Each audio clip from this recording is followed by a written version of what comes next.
દિવાળી પહેલા ગુજરાતની રાજનીતિમાં મોટી હલચલ થવાની છે.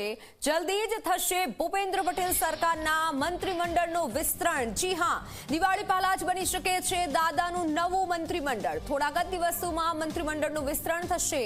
જાતિગત સમીકરણના ધ્યાનમાં રાખી તેના આધારે નવું મંત્રીમંડળ બનશે. મંત્રીમંડળમાં સૌરાષ્ટ્ર ઝોન વિશેષ ભાગ ભજવશે. સૌરાષ્ટ્રમાં લેવા પટેલ કોળી ફેક્ટરને ધ્યાનમાં લેવાશે. મધ્ય ગુજરાતમાં સામાન્ય જ્ઞાતિના ઉમેદવારને સ્થાન મળશે. સૌરાષ્ટ્રમાં મધ્ય ગુજરાતમાંથી ક્ષત્રિય ચહેરાને તક અપાશે. દક્ષિણ ગુજરાતમાં આદિવાસી સમાજને મહત્વ અપાશે તો દક્ષિણ ગુજરાતમાં મહિલા ધારાસભ્યને મંત્રીમંડળમાં સ્થાન મળી શકે છે.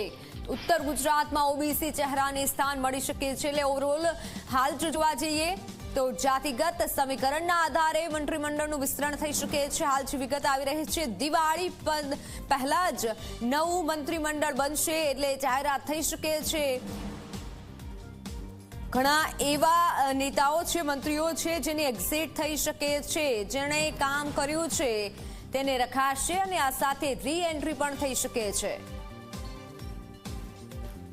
થોડાક જ દિવસોમાં મંત્રીમંડળનું વિસ્તરણ થશે. યુવા અને નવા ચહેરાઓને તક મળી શકે છે. આ વખતે યુવા ચહેરાને પણ તક મળી શકે છે. એટલે સૌ કોઈની નજર છે ઘણા દિવસોથી જે તર્ક વિતર્ક થઈ રહ્યા છે અને આખરે જે સમાચાર છે